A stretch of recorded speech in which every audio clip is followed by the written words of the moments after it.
Well, this is my second broadcast, and I've actually been broadcasting to no one for the last 10 minutes. Let me check to make sure that this is actually playing now. Let's see. And sure enough, you can hear it. I am live. Welcome. We're going to basically be doing a review of a webinar from generally the software sales companies will be doing this. So you're going to notice this is from CAD Microsystems. Oh, look at that. It doesn't even show the cursor highlight. Oh, there it does. All right, so we're good. And what you're going to get is an invite to a webinar that you think is one thing, and you're going to find out is something entirely different. Now, this webinar was called Advanced Mechanical Families, and I had hoped that I would learn a couple tips. It looks like we have someone coming in. Let's see if I click on Eric. Eric. Hello. Oh, we're in business, and we're live. You like my little sign I got for my birthday? What's it say? Oh, nice. Huh? Nice. That's a daughter looking out for you. Yeah. So as I was just telling everybody, what we're doing is we're just going to go watch this video about the mechanical advanced families, and we'll pause it, talk about the frustrations with it. You have any idea, anything? And talk a little bit because I want to see what kind of feedback I'm getting from you. Do I have anything what? All right. That I want to go over? Can you lower your mic, or do I got to do that on my end? I have no idea. Let me see. You're just a little bit hot. When you turned it up, it did that. When I turn my volume up? Mute mic. How about here? Edit mic settings. All right, I've got it on automatically, so maybe that's what kicked it up. We'll just keep the conversation going. So I was just saying how frustrated I get when I'm thinking that I'm going to an advanced mechanical family building webinar, and it's a little bit less than that. But as I said, we don't want to really beat up on this company. We're looking to try to build a community and to help each other out. And we're going to be most critical on ourselves, on our old processes. But I thought don't you think it's just absolutely amazing that the AI, that Chat GPT can tell me that you can become an expert user in Revit in 3 to 6 months? How long have you been doing Revit? 2007, I believe, was when I started. So you're talking 16 years. Would you consider yourself an expert? I'm pretty good. I wouldn't say I'm an expert, but I'm pretty good. Would you feel you've mastered the software? Definitely haven't mastered the software because the software is not complete. Well, and that's something that we want to talk about. So I guess let's just start this thing playing. And, if you want to talk over it, you can. If not, if you want me to pause it, just let me know and we'll pause it. We'll just sort of play it by ear. So let's see if I can get this thing playing. Is my volume okay? Yeah, your volume, it adjusted itself. I think it's pretty good. Now, if I made that air terminal an electrical equipment or electrical fixture, it still won't give me that CFM because now it's looking at electrical parameters. So I can certainly take the next hour or so and describe to you all the different parameters that are set to these categories. But we won't go through that. What we will talk about, though, is the importance of categorizing your content appropriately, okay? So that is very, very important to understand. When you create your content, when you create your custom content, you must categorize it appropriate, or Revit won't see it and use it appropriately, and it won't apply those. Do you know what he's talking about right there? No, you might need to turn. Can you turn it up at all? I might be able to. Let's see. I'll play a little bit. parameters that we're going to be talking about a little bit later on to those particular devices and components. That's a little Yeah. better. That made it a little bit better. Yeah. All right. All right. So when we're talking about components inside Revit, we're really talking about two main schools of thought when we're talking about how a piece of equipment or a component is going to be applied to the model, either hosted or non-hosted. And for those who don't know, a hosted means that it's looking for something to adhere to. So let's use the Where what do you think? You got anything to say right now? Because I think you and I are both don't even want to hear anymore because, quite frankly, we both completely disagree with everything that he's saying. It doesn't mean that we won't use a hosted family, but I've learned in the 16, 17 years that I've been doing this that hosted families cause more problems for me than they help. Would you agree? Yeah, that's pretty much the practice that I use. I'm trying to think where a hosted family would even come into play. You know, people would say sleeves might be hosted, but I don't think I've ever even done that. So, And why is that? What's your biggest holdup? Why you don't like the hosted families? I mean, Well, I know part of my frustration is a lot of people don't realize that the hosted families, your space bar no longer works to be able to rotate those families around. yeah.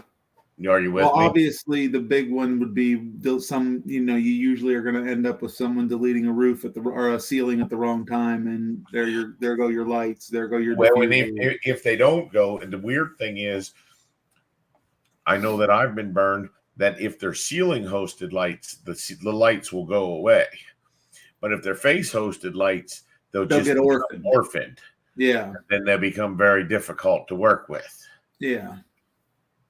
And then you have to, when trying to move them, you try to disassociate them, and then it disassociates every tag, and every tag goes away on them. They just end up having all these pitfalls. Well, and I think the cuteness of dragging a wall and having the toilets go with it is fine and dandy, but I believe that the calculation of it is a time suck on your drafting or your modeling time. Well, I think you'd be quick to also say that if you're dragging a toilet and all the sloped pipe, you know you're going to end up blowing pipe out. It's going to have to delete fittings and everything else. It just doesn't work the way they thought it worked. And at the end of the day, I'm not a big fan of hosted families. So let's listen and understand that I completely disagree with this next subject. Example of a ceiling. Okay, I have an air terminal. I want to host it to the ceiling inside my Revit model. Now the fun thing is that whenever that ceiling moves up or down, let's say a few inches or maybe a few feet, well, the air terminals that are attached to that ceiling move up with it, and that's really, really useful, right? But unfortunately, with how users utilize Revit, if they're making a change to a ceiling, a lot of times they might delete that ceiling. And if your device is hosted to that ceiling that gets deleted, your device won't delete itself, but it will become what we call an orphaned element. Basically, if I put in a ceiling, let's say that I'm your architect, I put in a ceiling at 8 feet, and you start hosting all of your devices to that ceiling, everything that's going to be ceiling hosted is hosted to that ceiling, and then all of a sudden now I want to move that ceiling up 9 feet. If I simply make that ceiling up 9 feet, all your devices go with it. If I delete that ceiling, recreate a brand new ceiling, but then now make that new ceiling at 9 feet, your components will, 1, become orphaned, 2, sit at 8 feet instead of the 9-foot change that I made, and 3, in order for you to place those devices back onto the ceiling, you have to rehost them individually, one at a time. And sure enough, if that's only a few devices, it won't take you long at all. But let's say that it is air terminals or light fixtures or maybe fire alarm devices, things like that. It can take you a long time to find all of your devices and rehost to the ceiling. So what we started to think about is more. Go ahead.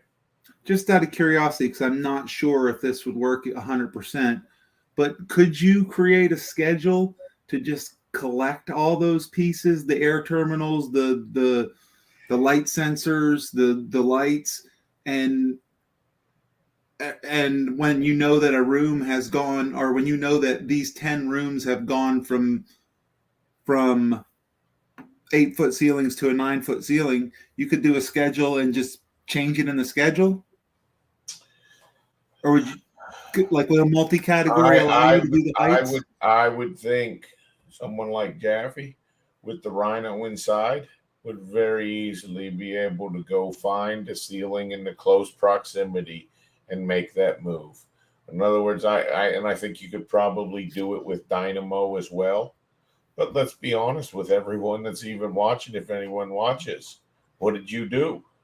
You've just been doing this, right? You've been moving all of those air terminals into the proper ceiling height. Yeah. Right? Yeah, well, I did it with the 3D view. Right? And you just bounced around, and it wasn't as difficult as you thought it would be. It was time consuming. It would have been easy. And we're dealing with a special circumstance. We're dealing with a complex ceiling with lots of different heights. Not a lot of buildings have that many different ceilings in a project. Well, and if it wasn't that bad with a very complex ceiling, how hard would it be with the average building that's got 2 or 3 ceiling heights? Yeah, exactly. Right? It wouldn't be. It's not a problem. You could grab very big groups of objects, go to that 3D view, and move them in place. Yeah. Right. So the hosted families, we're not firm believers on. We think just about the opposite. Well, let's listen to some more of what this webinar was. About how we can manage change inside the Revit model. And really, we kind of came back and said, well, hosted families are really nice, but let's make everything non-hosted. That way, that if we do need to make changes and someone was to remove a wall or remove a floor or remove a ceiling, right, we can just go ahead and click on every single one of our devices and move it up all together. And so that really can save us a lot of time when it comes to that change management. When something happens in the Revit model, I want to be fast to react to it. I want to be fast to make that correction, okay? But that does require a little bit more communication with your architect. Hopefully your architect isn't just going around deleting ceilings, but, you know. Now, I love the way they blame that on the architect deleting ceilings. If you've ever worked on a building where you've gotten a little overboard with the amount of walls that you've used because of lots of different wall types, Eric, have you ever found that if you use the automatic ceiling, it traces the walls, and if there's little short pieces of walls, the next thing you do is you move a wall, and that ceiling has to be deleted because the automatic boundary won't corrupt. Yeah. So I like the way they blame it on the architect deleting the ceiling when, let's be honest, and that's the sad part. That's the biggest part that disappoints me when I'm getting my information from a software sales company is they can't tell the truth. Autodesk deletes a lot of ceilings. Yeah.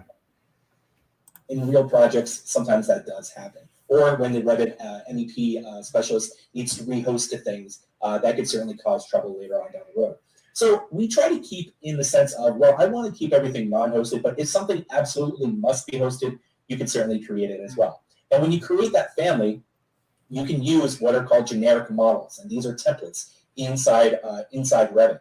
Now you can use a generic model, which is non-hosted, or you can use a generic face-based, ceiling-based, floor-based, or wall-based, or I think there's line-based as well. I don't know why you would say line-based because that's a completely different type of family. But there are other based. Columns have double level based, so that you can actually attach the top and the bottom.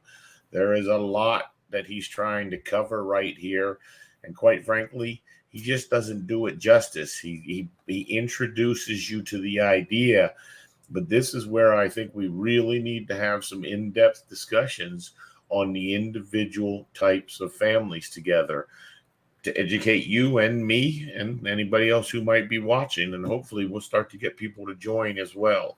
So does that make sense to you, Eric?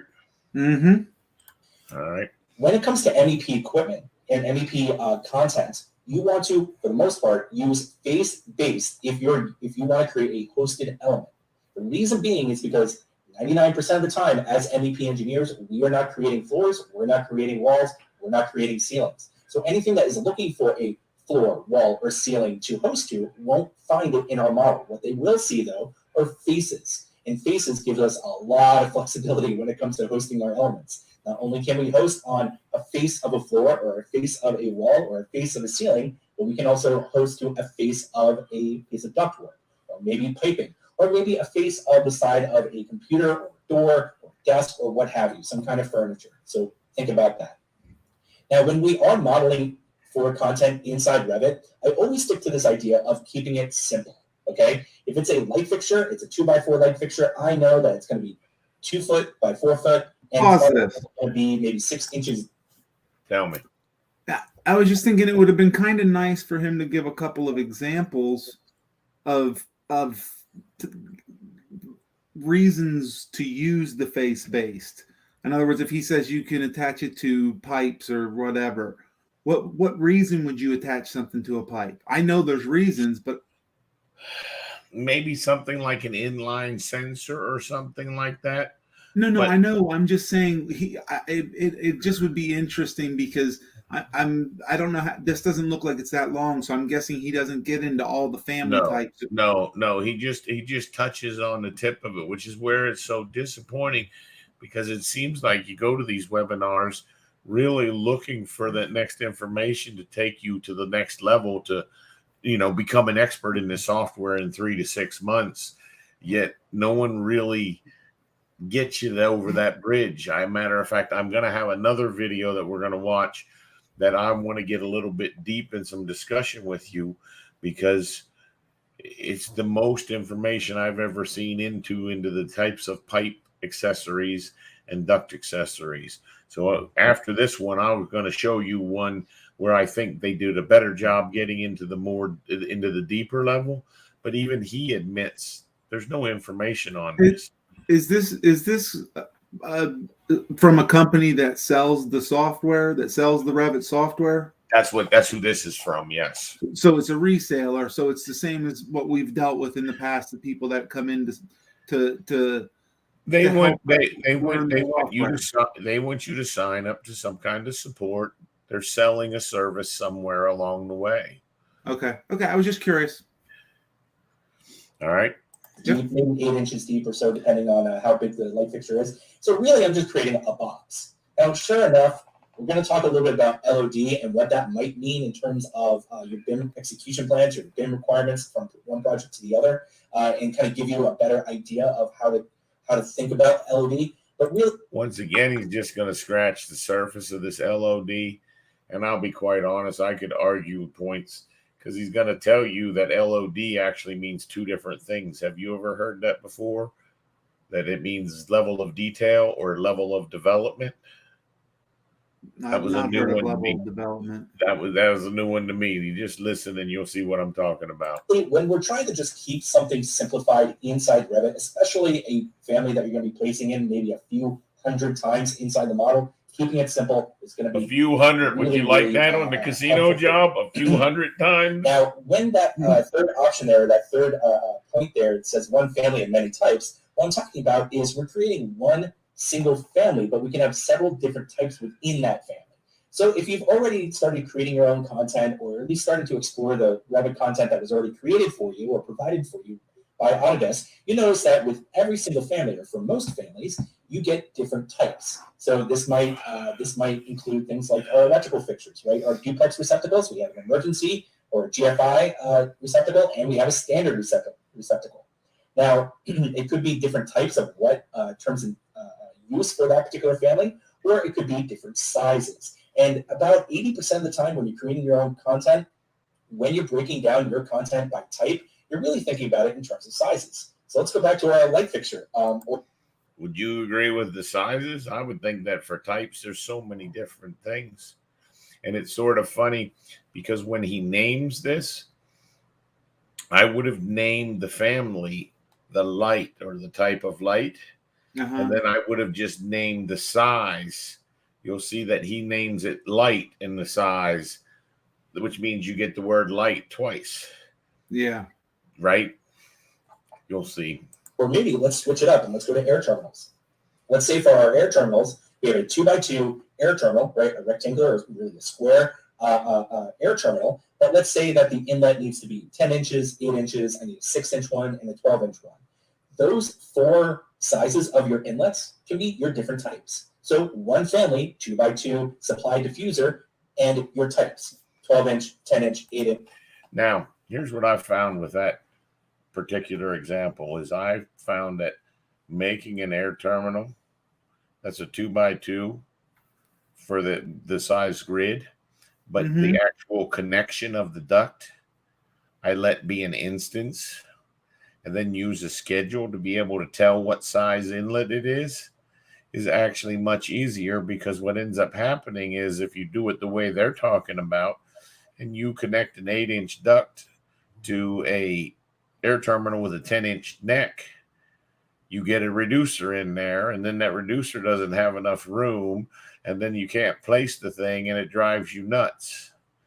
Are you familiar with what I'm talking about? Yeah, I know what you're talking about. I knew So what you were sort of going ironic. Once again, he's talking about the families that are provided to you, and they're not provided in a way that works. And isn't that what you would say your experience has been in 16 years? That it's almost shameful. I remember us years ago joking, oh, the new 2017 Revit's out. Woo woo. Guess what? All the families are exact same families that were in 2010. They haven't done anything to the families. Never have. They want us to create the families and us to do all of that work that they as an organization can't even provide you a good backbone to build from. Have you ever felt that way in your career? I'll be honest with you. The experience, you think that families can be difficult in the architectural world, and there are some difficult instances. But when I did a lot of piping and you start working with fittings and stuff like that, if you're using the out-of-box stuff and you don't learn how to create your own fittings, which is not an easy task, right, you're going to struggle. All right, let's keep this thing going so we can try to get through it. Unfortunately, that's how they tend to be. It tends to take about twice as much, even a little more of this time. And I appreciate you jumping on for this impromptu one. I'll be honest, I like what I'm seeing. It seems to work. Think about it like that. And this is probably going to be one of the most important points whenever you're creating your content. You want to plan your content ahead of time. What do you need in terms of how it's going to be scheduled, or what kind of information do you want inside that family?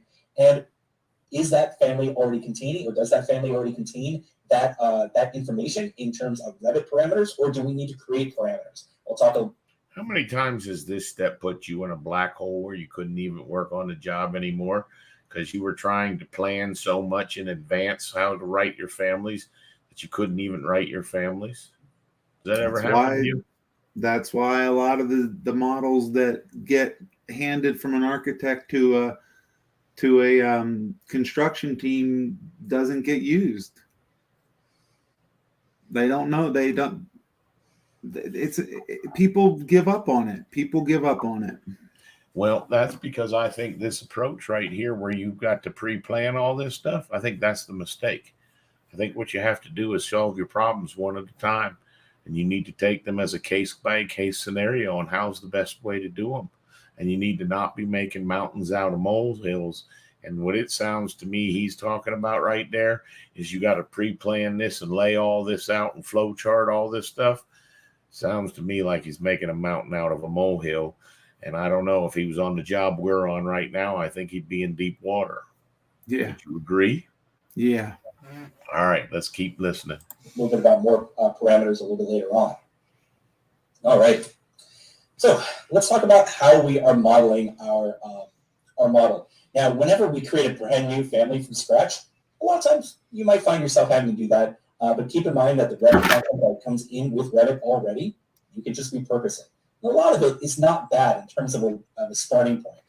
Let's say your receptacles or your light fixtures, everything is there. You just need to repurpose it. But if you're creating something from scratch, you are going to start off creating a family with these reference plans.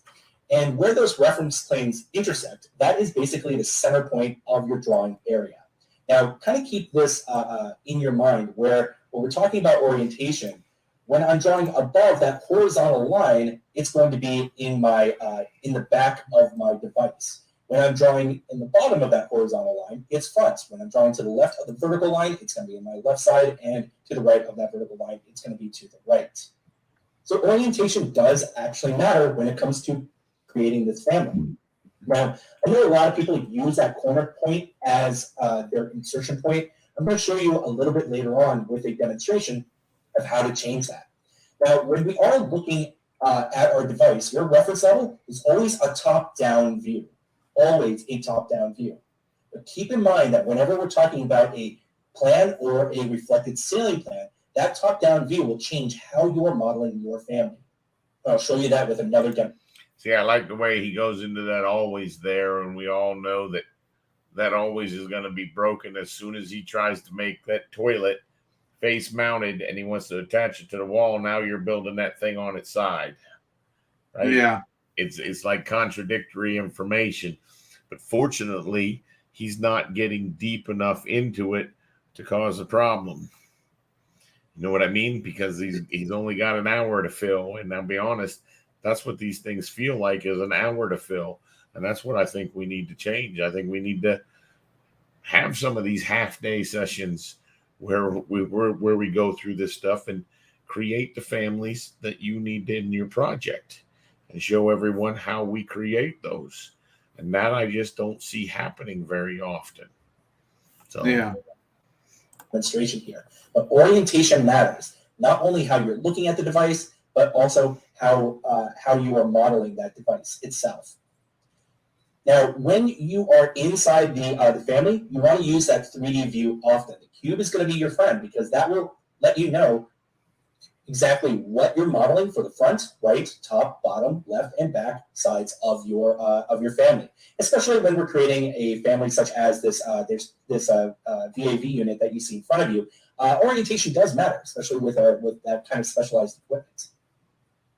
Now, when we're modeling, we also want to use reference planes and lines for geometry. Planes are infinite guides with no endpoint. This is good for most geometry. So whenever you're placing in geometry inside your family, planes, which are your infinite guides with no endpoint, is good for that geometry. Now, you can also use reference lines. Reference lines contain endpoint. have you used reference lines much? I've Me? seen some of the uses of them, but I've never been a real big one on using reference lines. I'm just curious in your years of experience. I in the old days would use the reference lines, how he's about to show you, and do the dimensions and the equals so I can get a box. But No, those are reference planes. These are reference lines. So you're right, but he's talking about these reference planes, or he's talking about these reference lines. You're talking about those reference planes. I got you. No, I'm not. I don't think I've put too many reference lines in things. I think that you need them in line-based stuff, correct? No. Those aren't the ends of the line-based stuff. No, usually what a reference line is going to be used is something like a sweep. And see, that's the unfortunate thing is he tells you the importance of the reference lines, but without giving you the backup. And I'm about to do the same thing. I don't want to do that. When we talk about reference lines, that's a good one that I'm going to show you now because, like I said, very few people catch on to them. They do have some power. I just don't think it warrants not getting into what we thought we were coming here to watch on this advanced family building. Yeah. This is good for start and geometry. So what does that mean? Well, let's say that for a plumbing fixture, I have a size for my lever for, let's say, a gate valve, right? That lever has a true start and end point for with the changing in my size for my valves, right? So for a larger valve, I need a larger, lever. For a smaller valve, I need a smaller lever, right? So that lever is going to have a start and end geometry, kind of growing with the size of the valve. The reference line is going to be the best one to use for that kind of geometry. because really what I'm going to say is that line goes from start to the end. Let's say that my lever needs to be 6 inches, 6 inches long. Then I can take that line and say, all right, you're going to be 6 inches for this type, but then for the next size up, it's going to be 8 inches. For the next size up, it's going to be 10 inches. So again, reference lines are good for start-end geometry. Okay, you could also use a reference plane there, but really, reference lines are going to be really good for that kind of start-end geometry. Okay, so we talked a little about how we can model the family. Really what I want to do is just kind of show you what it is I am talking about, how we can go about creating this family using, really, I'm just going to focus on using reference planes, but then also to show you a little bit how you can think about creating your geometry. See, he did all that work talking about reference lines, which is what confuses someone like you, thinking he's actually using reference lines. But what he just said there is he's really only going to focus on the reference planes. Yeah. All he's going to use is and his example of reference line use for the lever, I think is a little bizarre. myopic. It's a little myopic because a lever doesn't just change in one dimension. It doesn't just get longer. The handle gets thicker on No argument. No argument. I totally I know we've done other ways how we've created that, and that's a good one to get out. Yeah, well, we're going to get into a really exciting way. We're gonna have a future webinar on a very exciting way that I think is really gonna make some people say, "What the heck?" because it's bizarre. So, but let's finish this up. Okay, well, here inside Revit, again, you'll notice that you have your reference planes. Now, I'm going to create a light fixture. Okay, the light fixture is probably going to be one of the best kind of families that are going to hit all of the different points of what I had made earlier. Okay, so first and foremost, whenever you're creating a family, you want to start off with your overall dimensions first. So I always draw out the overall or the rough shape using reference planes. And again, I'm going to use this center point as the center point for my particular device. That way I can actually have it kind of form and flex out in various He's going to eat those words, isn't he? You know he's going to eat those words. Why would you want to put the insertion point of a 2x4 light in the center of the light?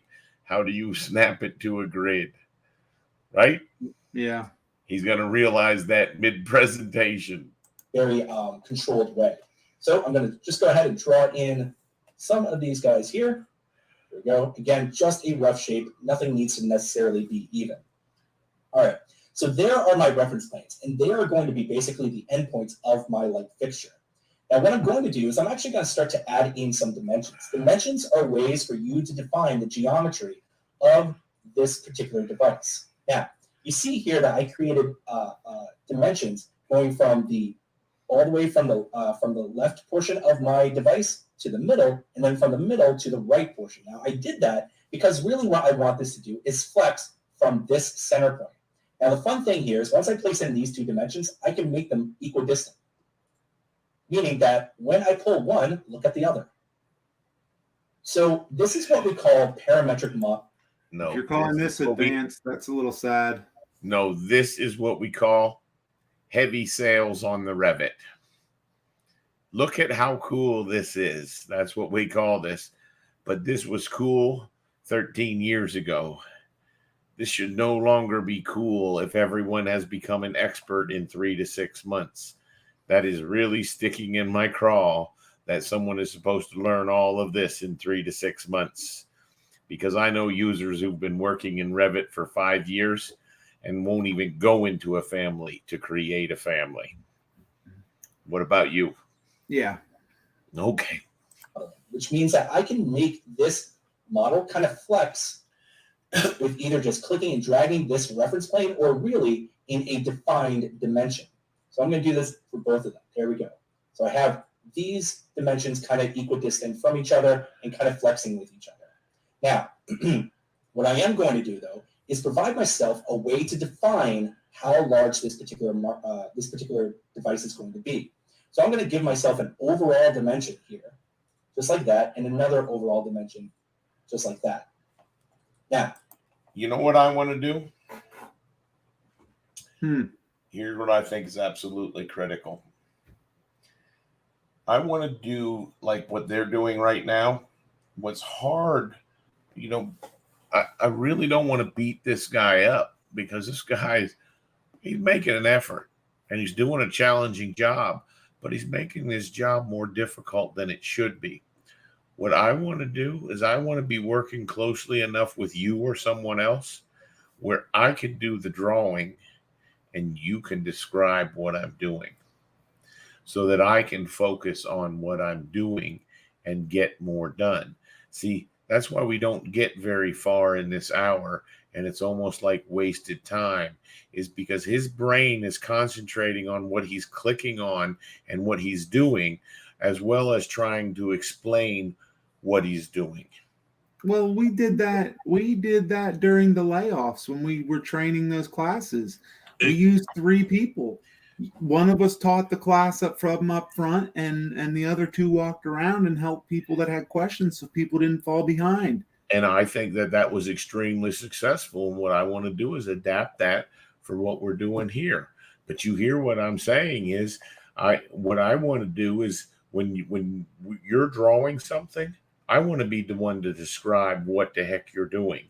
Yeah. Okay. I understand. And then all you have to do is just pause me and tell me, well, no, here's what I was thinking if I start going a little bit of astray.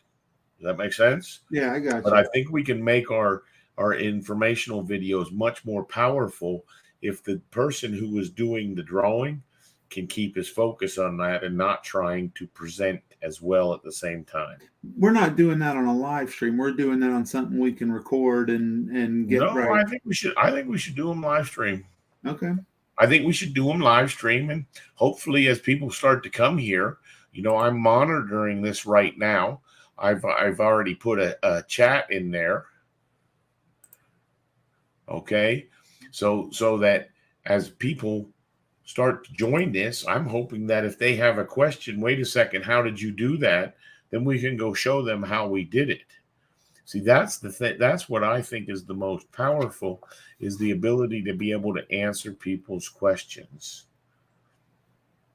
That's what the typical webinar doesn't do. He never does have a Q&A for this thing.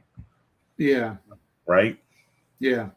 All right, let's keep it going. We're almost halfway. I can certainly keep these just as they are, but when you're creating dimensions, especially dimensions that you want to control, you want to apply a parameter to that particular dimension.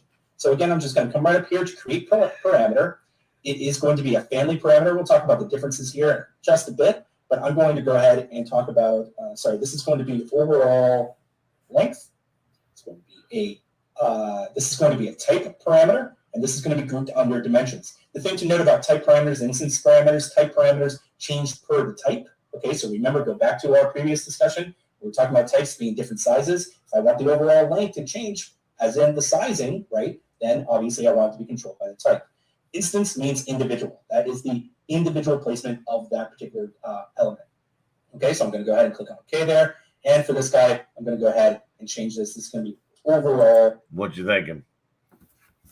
I just don't think his explanation of things is very crisp. No. His explanation of instance, he was saying as though it's something that's happening on placement. That's each individual placement. Now, you could look at that in a different way. You could select all of those objects in a certain area, and you could go to that instance parameter and override what the size of it is or what the material of it is. There's so much that he's left unsaying when it comes to the instance parameter versus the type parameter. And that's what I found, because I was one of the slow people who didn't master this software in 6 months. Is that something I struggled with for years, whether to make it a type parameter or an instance parameter, whether it was a type mark or an instance mark, right? Yeah. Because when you look at a typical blueprint and you see those lights and the mark that's on those lights, well, that's a type mark because it's telling you what type of light it is. Mm-hmm. But the doors are instance marks because Yeah. each door has its own individual number. And I Yeah. just think I think you're right. He doesn't really, if someone, even someone who's advanced, it's not a very clear description for it. I agree. Width. There we go. All right. Now it says 6'4". I can click inside of here. Instead of changing it to 6'4", it's going to be 4 feet. And for this guy, it's going to be 2 feet. There we go. So there is my 4x2 lighting fixture, or really the outline of my 2x4 lighting fixture. Now, before I even start to really define my extrusions, I'm actually going to come right up here to family types and create my first type of lighting fixture. This is going to be officially my 2x4 lighting fixture. Now, let me show you what I mean by type parameters here. If I create another one here, another type to call this 2x2 lighting fixture, then I want to make sure that I'm under 2x2, and I'm going to change this overall width here, or sorry, the length here from 4 and change that to 2. When I hit apply, look what happens. There it is. So it changes the size according. Did you feel like, look what happens? There it is. A great revelation was made. All it did was, I mean, what did it do? He still hasn't drawn any geometry. Yeah. I mean, it resized the reference planes. What's that? It resized the reference planes. It resized the reference planes. I mean, don't get me wrong, because it happened so fast. When he came out of the box, it was already done. Yes. So the look what happens. There wasn't a real great reveal. Don't underestimate the power of parametric dimensions. Are very powerful. I agree with you, but to me, I was left there sort of chuckling, saying, "Well, how was I supposed to look what happened when you had it hidden behind the window that was there?" But I understand his plight. That I'm currently using. There's my 2x4. There's my 2x4 size, and here is my 2x2 size. Once again, you can see it change. You can't see it. Apply that particular type. Well, and the other thing is, he's working on a laptop screen. He's what? He's working on a lower definition laptop screen, which is going to be that's going to be one of our struggles. That's going to be one of our struggles. Are ours not going to show up right? Well, a 4K monitor would never. This StreamYard's not letting me do a resolution of 4K. Maybe that will happen before too long. Maybe we'll figure out another way to solve it. Maybe we'll go with another service. But I have a feeling we're going to need to work in small monitor zone, which makes this more frustrating for us. But that means it should show what we're trying to do to help you out, because we don't work at this type resolution. We work on 4K monitors because they're not expensive, right? You've got 2 of them in front of you, don't you? Yeah. And I have 2 in front of me. And we're operating at that 4K. And that's where a lot of efficiency is really coming in. Wouldn't you agree that the monitor is like probably the biggest thing in your life for making things more efficient? Yes. Not having to scroll down the properties box very often. Well, and look, he doesn't even have the properties box showing. Right? He's got the property box over here on the tab. It's on another screen. It could be on another screen. A lot of people do that. No, but if you look, he's got it on the tab down here at the bottom. Down here. Right? That's a hard way to go. That's a hard way to go. So we, we're going to have that. We're going to suffer with that same handicap. And believe me, I would like to at least be able to share my Revit screen to see how that's going to work, because I'm a little bit hesitant working at that resolution. But let's continue back with this. Flexing from these center points. What I'm going to do now is actually draw in my extrusion. So I'm going to come right up here to create. I'm going to come over here to extrusion. You'll notice that there's a lot of different extrusions here. I'm going to go ahead and say create this extrusion. Draw this out here. Whoops. Well, actually, that's just a line. I'm actually going to draw out a rectangle here. So I'm going to click on rectangle. Draw it out here, just from one point to the other, and let go. And you do not need to lock those. Now, you see these locks here. When I lock this in, it's locking to those reference planes. So again, and then I'm going to come up here to finish edit mode. So again, when these reference planes flex, so does this extrusion. Okay? And let's go ahead and see what I've created so far. I'm going to go to my 3D view, and sure enough, there it is. I'm going to change my view here to be shaded so that we can actually see what's going on. Now, we know what it looks like in terms of reference plane here. But what I want to do is start to define its thickness. Now, I can again just come right up here to create and add in a reference plane. Here we are, reference plane. Draw that out. Why is he adding that reference plane? Why not just put a parameter on the object? The height of the object. Well, because the properties isn't showing, so you can't show where that equal is for the height, then be able to make it into a parameter. I would agree. But you're going to find in 1 second, he's going to say that he's just going to lock it to that reference plane because he doesn't want to make the height parametric. So why didn't he just make the height what it was? Moral of this story, he's overcomplicating this family because he doesn't need it to be a parameter. So he's going through all this step for no reason. You need to be very cognizant of that when you're making families, because this will cause you more and more work in that family, making a bigger mountain out of a molehill. So what he's about to do doesn't need to be done. And When you go ahead and wait. When you lock lines to the reference plane like that, and things start to go wonky in the model, that's one of those things when it starts giving you a crap load of errors, correct? Telling you that it's having issues with something, and you're going to sit there and have to investigate when you somehow make that width 0 and it consumes the solid. Yes, that's correct. Yeah. That's what you're describing. Okay. And use not this reference plane. I'm actually going to hit tab here. There is a He does a very good job of this. I wish he would explain this better. That ref level, that's not a reference plane. That is a level line. There's a difference between a level line and a reference plane. But he's absolutely correct. If you don't learn early on and you're mastering this software, that reference plane is what you want to lock to, not the level line, you'll find great frustration in your early families that you build. Would you not agree? Yeah. All right. reference plane right underneath ref level. I'm going to do that. Hit tab, click on that. Here we are. I'm going to make this strictly 6 inches, and I'm going to lock this in place because really what I'm saying here is that this will never change. So no matter how the flexing is going to happen, I'm going to kind of lock that in place. And then all I have to do is just click and drag this down to there and attach. Now, what it kind of looks like here, especially if I go to my 3D view, it kind of looks like that it's kind of modeling upwards, right? And that's kind of strange, right? Especially when it comes to lighting fixtures. We're going to kind of go over this again, but lighting fixtures, whenever you're creating lighting fixtures, you're modeling them upside down. So that includes even your drop lights. Would you agree with that? I don't think so. If that's a recessed troffer light, wait. Only if they're face-based. Oh, he's going face-based. I forgot. That's right. That's another reason not to be going face-based.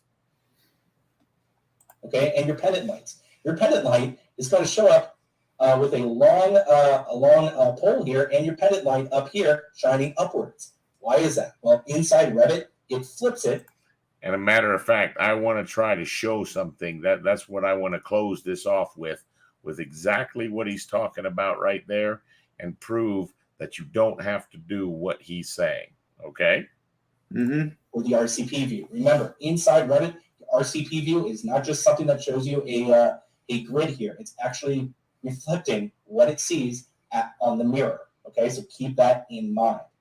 All right, so that is very basic how we create our family. And again, when I come over here to our view, right, and I want to change the type, right now it's 2x4. I change it to 2x2 and hit apply. There's my 2x2. Again, 2x4 and 2x2. This is a cheap sales gimmick. Very simple. Horse and pony show, is it not? Yeah. Now, the last thing here to keep in mind is how you categorize it. I go all the way back to the very, very beginning here. We're talking about categorizing. Click on categories. You want to make sure, again, that you specify it as lighting fixtures. That way that you get all of this information here along with other parameters important inside Revit. He didn't talk about any of them. All right. He hit cancel. Let's talk about parametric modeling. He didn't Yeah. make that a light fixture. No, he didn't make it a light fixture. So again, you're using reference planes and lines for geometry. You want a dimension from those planes. You tie parameters to those dimensions. But we're going to talk a little bit about family parameters and shared parameters a little bit later on. But when we're talking about most basic geometry, it's going to be a family parameter. Anything that needs to be scheduled and tagged needs to be a shared parameter. Now he's just going so fast that you just can't. Can you keep up? Well, he's alluded to that he was going to get into the shared and whatever parameters. But I don't believe he ever does. Well, here's my other thing. You said that he only really does this one light fixture, right? Correct.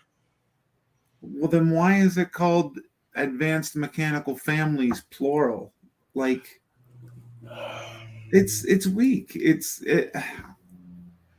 Like I said, be careful because these aren't easy to do. And that's the nice thing is we're going to attempt to do them.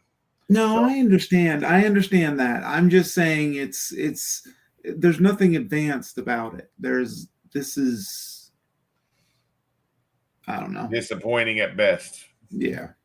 Okay. I'm with you. So again, you want to lay out the overall geometry, just like what I showed you in just like what this screen here shows you, and then you can also apply some geometry that you want to lock down, like that 2-inch on the right-hand side there. So a couple of things to keep in mind for tips.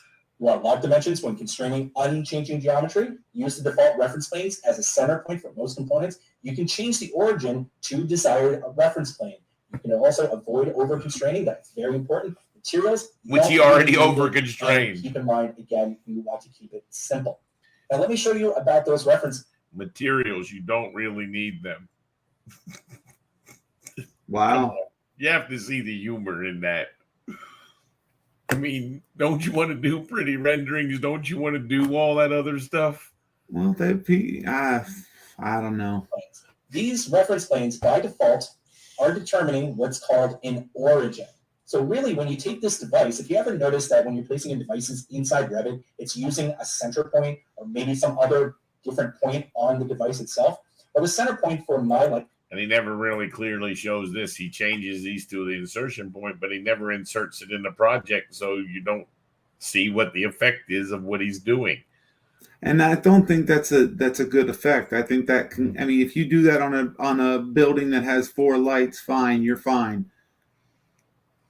But that could have a catastrophe on a huge level if you got a lot of stuff. You'd be surprised. You'd be surprised. Changing that insertion point doesn't kill you as bad as you would think it does.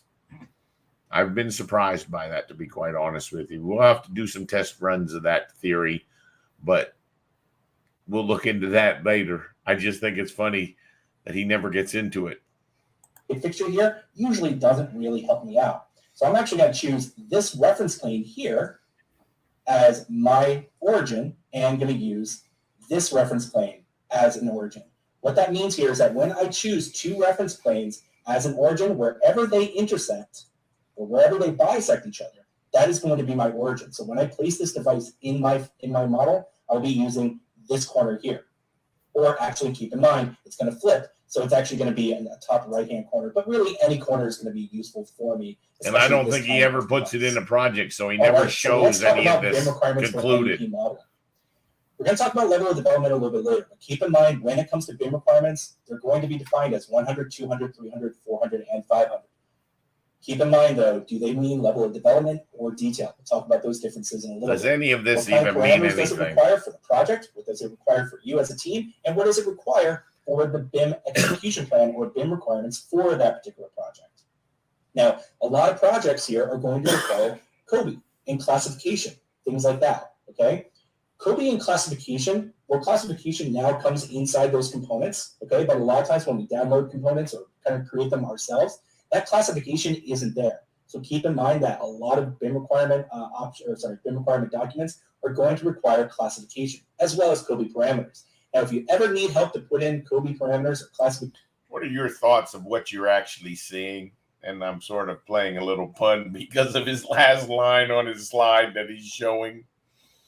Yeah, no, I was actually hoping to hear that one last thing because I wanted to hear what he talks about with classifications. You can add those after the fact, right? Yeah, and typically that would be my recommendation. If you're trying to plan your families out with these classifications and all of this, have officially made one giant mountain out of what should be one little molehill, one little type object in your project. You should be able to add all this stuff at the end. And he does talk about, I think they even have a piece of add-in software that helps to go do that kind of stuff. Once again, we would be probably using someone like Jaffe or someone with the capabilities of Python or potentially Dynamo. You're going to find we're not big Dynamo believers because, quite frankly, we're a little jaded on what Autodesk has done. And Dynamo just seems to be another one of those things that Autodesk has done that's not done, and who knows when it'll ever be done. Agreed? Yeah. All right. We'll keep on rolling. There are BIM interoperability tools or really add-ins for Revit that you can download. It's completely free to you. It's by Autodesk. It's called the Kobe extension for Revit and the classification manager for Revit. You can take those add-ins and apply those classifications and Kobe parameters all very quickly. Now, whenever we're talking about creating families, you also want to think about class coordination. So this also requires not only for you to specify what kind of equipment you're using, but also to model things with clearances. And clearances are going to be really, really important. Now, while we go through level of development, I want you to kind of think inside your...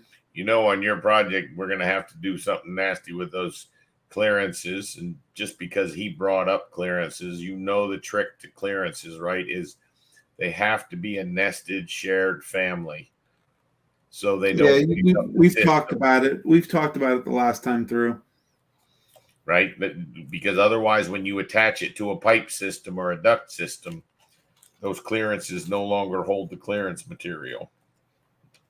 You know what I'm talking about? Yeah. Okay. Well, what other kind of requirements have you seen from one project to the other? Have you seen requirements be used for multiple projects with multiple GCs or for multiple clients? Well, if that's the case, then maybe start applying them to your families already prior to the project can certainly save you some time.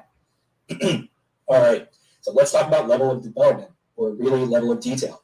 So whenever I see LOD called out in a BIM execution plan or a BIM requirements document, I always ask the question, what do you mean, development or detail? If we're talking about development, well, it refers to the degree of which the specifications for our components and project design information has been thought through. So really, when they're asking for level of development, they're really having me specify what kind of equipment do I have inside my project, who's the manufacturer, what's the model number, are all the numbers inserted into that equipment, especially for like AHUs and lighting fixtures and things like that, foot candles, right, calculations like that. How accurate is that information in that model? Okay, it's not necessarily how you're modeling the equipment. It's level of development. How far have you thought about the kind of equipment that you're placing in and the numbers that you are punching in? I see the look on your face, and I have no clue either what the hell he's saying. I mean, do you have a clue on what he's saying? I understand what he's saying, but I think that's new terminology. I think that's already, I don't know. I mean, I'm pretty sure the LOD has been defined, and it's sort of funny because where are you sitting? Are you sitting in Happy Valley, Pennsylvania? Yeah. A big part of the LOD was developed by the fellows at Penn State. Okay. This all came about years ago, and yet there's been such a bastardization of it that no one really knows what LOD. It's an elusive unicorn running through the woods. No, I remember reading a BIM coordination plan one time, and then it was referencing Penn State's guidelines or whatever, and I remember going, "Oh, that's kind of cool." That's where you're sitting. Where you're sitting. Yep. Sort of crazy. Who knows? Maybe someone from Penn State will eventually jump on one of these webinars and see. That's the whole problem. It was developed by people who weren't in the trenches. And you're going to find that that's what we're going to try to give you, is a view from down on the battlefield where the bullets are flying and the mud is flying and we're getting tore up because we didn't do something correctly, because we didn't read a model or something like that in the real world, not in the imaginary world, not in the educational world, not in the world where Autodesk would like to be, but in the real world. And all of this that they're talking about just seems extremely bizarre to me at a minimum. Would you not say? Yeah, well, I mean, it goes to their motive, like we talked about in training seminars that we did early on. It was less of a training seminar and more of a look at all the pretty things that this stuff will do. And what they generally tend to do, as you saw in this one, is something very simple, something very easy. And they didn't even show us how it works. I remember one time, them showing us all the cool things that you can do. And the guy did a house that was 40 feet by 60 feet long and had 2 rooms in it and whatever. Well, how many of you guys have tried to do all that and coordinate all that when it's, a 12-story building and whatever? It's not the same thing. It doesn't react the same. The model starts to become a hassle. So you have to streamline things. You have to learn easier ways. You have to adapt, improvise, and overcome. That's what you have to do. Yeah. And unfortunately, what he's doing is he's just touching on the top subjects of all this stuff. To Revit to get your accurate analytics from Revit 4. So when they're talking about LOD, I always try to figure out, well, what do you mean, level of development, or the other one, level of detail, which is just refers to the degree of which the components are modeled or resembled detail within the model. This includes bolts, door enclosures, valve handles, also include like AHUs and rooftop units. Now, I'm picking on Now, what he just said there, I swear it just doesn't make any sense to me. He goes from bolts, door enclosures, and valve handles to AHUs. How is that level of detail? I think you should tell the story of the building to accomplish the task that you want to accomplish. And I think all of this is just a way to talk yourself right into the weeds and make a mountain out of a molehill. Would you agree? Yeah. Okay. AHUs, rooftop units, things like that, cooling and fan coil units, things like that, because a lot of them are very different from one manufacturer to the other, right? So if they're looking for a level of detail that actually matches what is being installed, then yeah, you want to model it to the point of that is recognizable as manufacturer X model number 123, right? But if they're really just looking for a box with all of that really good number information in there, level development is good. I think what he's referring to be honest with you, is what I would call a design family, as opposed to a VDC family or a coordination of family. Because what he doesn't tell you there is the architect has no way to know who the manufacturer is and what the model number is. Because what's going to happen is when they design that building, the contractor who's going to put those devices in is going to propose equipment that is either the equipment specified by the engineer or more than likely or better compatible. Yeah. Right? Yeah. So I think that's what he was aiming at.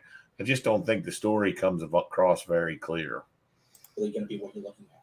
But here at CAD Microsystems, we also come at it in terms of a hybrid, right? Whenever we're talking about BIM execution plan or BIM requirements with a client of ours, we not only talk about level of development and level of detail, but we also try to understand or try to marry the two. Level of development could certainly still stay at 100, 200, 300, but you can think of it as 200 A, B, and C, 300 A, B, and C, where the A, B, and C really refers to the degree of which level of detail is provided. So if I say that this is a LOD...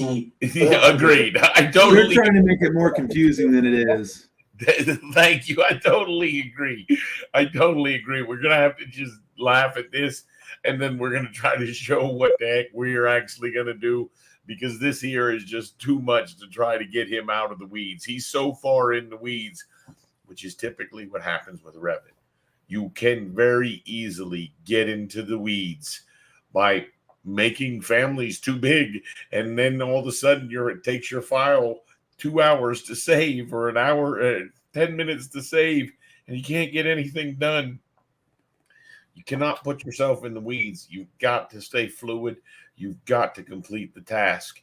And this stuff he's talking about doesn't do either of those things. Yeah. Really accurate information, almost to an as-built level of information in that model or in that family. But then when we're talking about how that model is family, if it's a B, then I want it to resemble an AHU. Not necessarily just be a box, but I want it to resemble an AHU with real connectors, right? But if I say that this is a level 400 D, then I'm looking for something that's highly accurate, both model and data inside that family itself. If you ever want to sit down and have a discussion of what this really looks like, certainly feel free to contact us at any point. So, do you think we should contact them? No. I think if they watch this and they want to talk to us, they can come on and talk to us. That's what I'm thinking, is we can share this link with them and say, well, yes, we would actually like to talk to you. Because I'll be honest, I think there are good people there that could contribute to this community. I think that we don't want to shut anyone out. And that includes someone who's 17 years old, just getting out of school and wants to learn this stuff, because you would be amazed. What you want to do is refine your process by the things you've been exposed to and keep getting better and better, which goes back to, how do you master this software in 3 to 6 months? That's hogwash. You never end up mastering this software. And the second you think you've mastered it, I feel bad for you, because you're now going to be stationary while we continue to move forward. This is also another kind of good rule of thumb. I always find it funny to add in a hyperlink to a PowerPoint. But this is the location where you're going to find document guides for. That G stands for government, so I don't think we need to go any further into saying, I can't imagine a better way to waste your time and money. Yeah. BIM LOD from GSA. So GSA describes your LOD 100, 200, 300, 400, and 500 using this website. So if it's ever called out, you can ask, well, is it going to be the GSA requirement, or is there another requirement that you want us to adhere to? Okay, so here's some more advanced topics.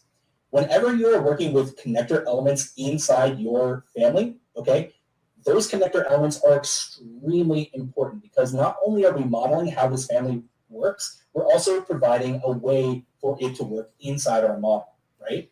So when we're placing in a device such as an AHU or a VAV unit or something like that, what I need to describe on my Revit model, my Revit family model, is where the input is and where the output is, right? And within those connectors, there are going to be my MEP Revit family model. Advanced topics. Never talks about connector elements. Gets into the weeds here in a minute on parameters. I mean, he's going to go as into the weeds and the parameters as he did with the LOD. Yeah. Never gets into any formulas. Doesn't discuss about how to attach lookup tables. Lightly touches on template families. And the tips and the tricks, I didn't see those either. So I really wonder where this slide was. He's a little bit past halfway complete. I'm almost hesitant to continue to watching, but if you don't mind wasting another 20 minutes, you want to get through this? Yeah, we can do it. I don't know how long you have this thing, so whoops. Oh, that's the beautiful thing, is we no longer have unlimited meetings. We can do this for 4 hours. We can do this for 8 hours. You see, that's where I'm saying, I got to move some duct. You got to move some duct. Well, we give you a little extra time tomorrow morning to move some duct. All right? Because after all, it's a 3-day weekend. Yeah, I'm hoping to go throw with Mitch on Monday. He's picking me up. We're going to play new course. Well, that's good. That's good. This will all work out. I appreciate you jumping on. I'm hoping we get some response from this. But if nothing else, we've at least, dude, you understand? We no longer have to cut our meeting short. And I'll be honest, this is a fair way to do the screen do the meeting that we were doing while recording it at the same time and making the video as a live stream. So I think we're proving out a lot of theories. If you don't mind giving me another 20 minutes, like I said, I'll give you more time tomorrow to work on that duck file.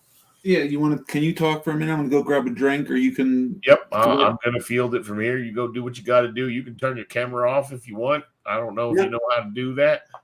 I'm fine. All right, we'll see you in a minute. Parameters, okay?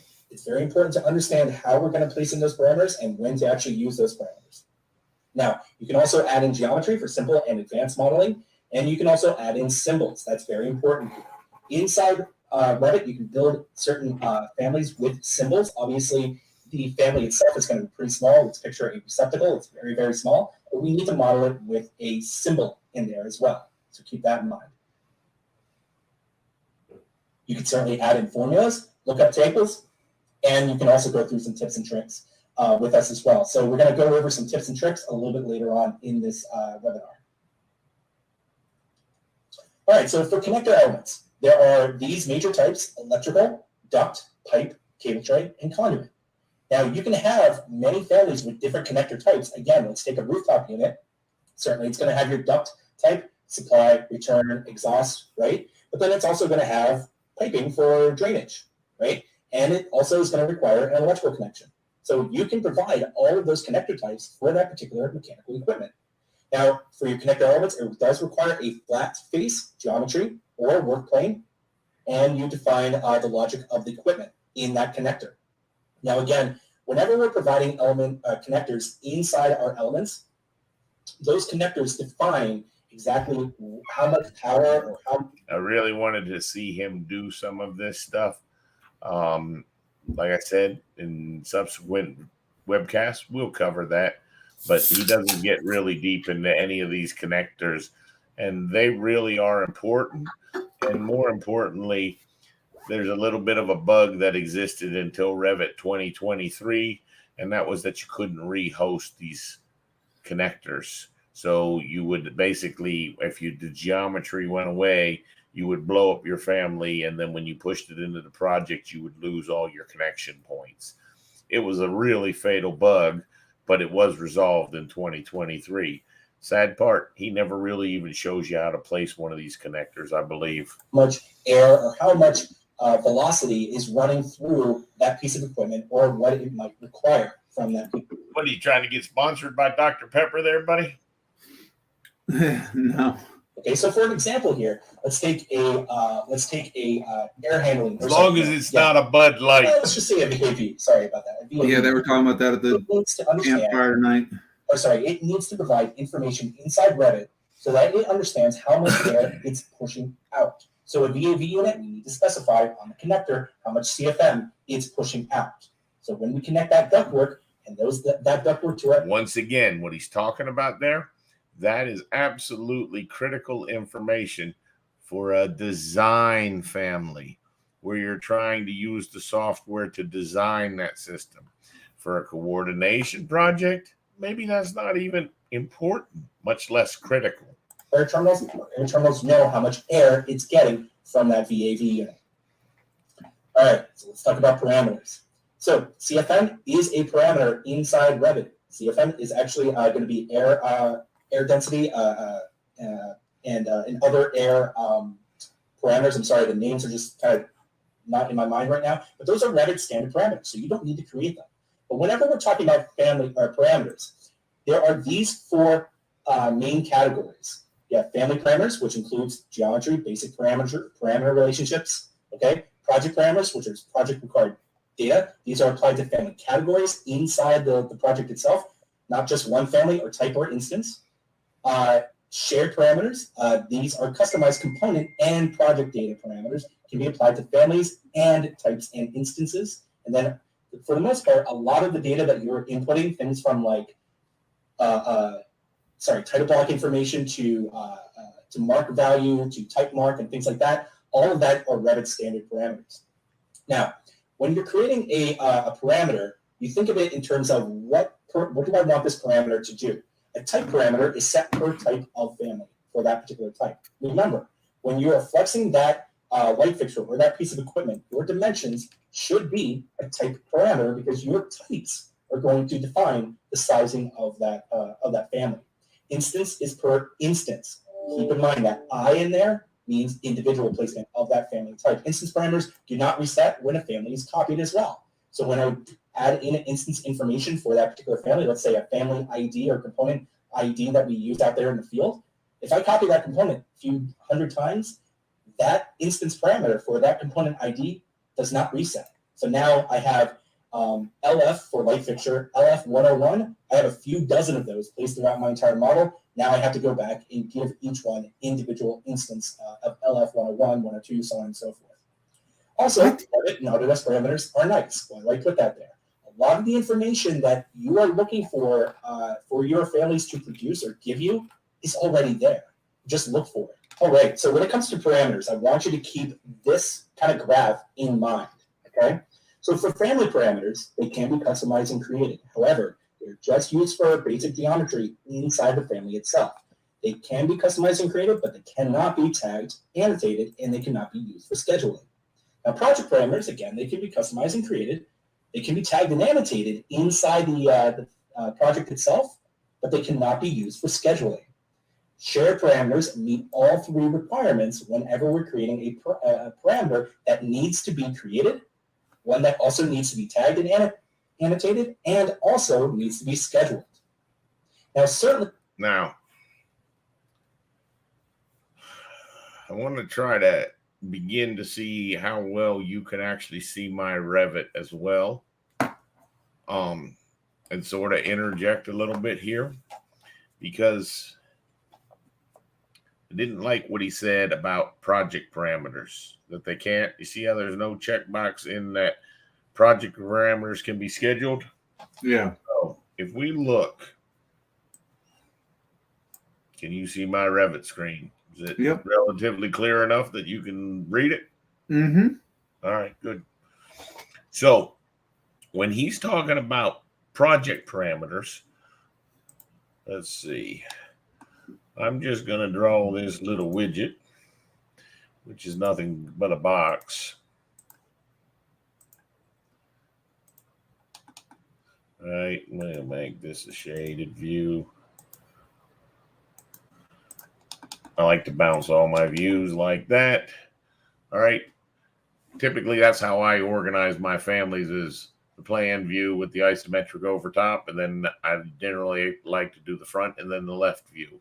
That's the way we started drafting in the beginning. Exactly. The old original orthographic projection, which we're going to end up doing a video of right from the get-go.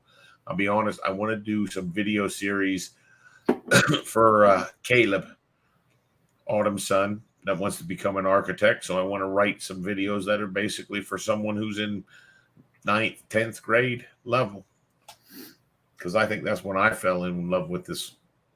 10th grade deal. For me. Exactly. So hats off to you, Mr. Palmer, if you're still out there. You know what I mean, right? Fast Eddie Palmer. So if we don't have a project right now, so I'm going to open up a project. I'm going to use the old ever-loving architectural template. All right.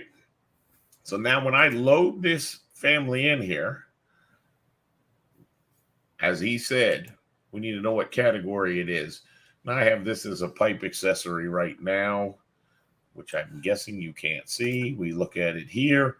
And let's say we call this, he's calling this stuff lighting fixtures. As Eric said, he hit cancel and not apply. We now load this guy into the project, and you would see right there's one of those objects. And it's a lighting fixture. You see family number 4 is a lighting fixture. Now, family number 2. Oh, I'm sorry. My eyes are a little bit tired. It's late at night. So he said that, what did he said? He said that project parameters cannot be scheduled. Okay. So just hear me out. If I'm in this project and I wrote a schedule, view, schedule, schedule quantity. Got to pull my stuff over here. And I come down here to the lighting fixture. Right, you see all those parameters? If I was to say, let's say the family name, because that's one that we used to, right? You'd always end up doing that right here, family. And we insert that guy. Now, those project parameters he's talking about is a parameter that if I come down here and say new parameter, this is a project parameter, right? Yep. So if I said this was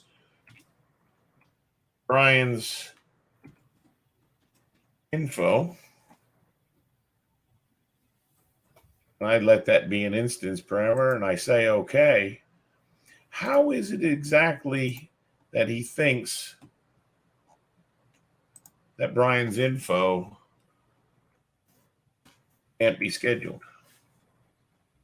And you can do something other than a dimensional schedule there too, I would assume, correct? Well, sure, that was all in when I created that Oh, schedule. yeah. I got you. You were just Right, clicking when I through. did this new, I should have looked right here at the length, and I could now do one that was BB, text or right, and change that to text and said okay. And now but the moral of my story is, how is he saying the project parameters can't be scheduled? yeah. Right? No, you're right.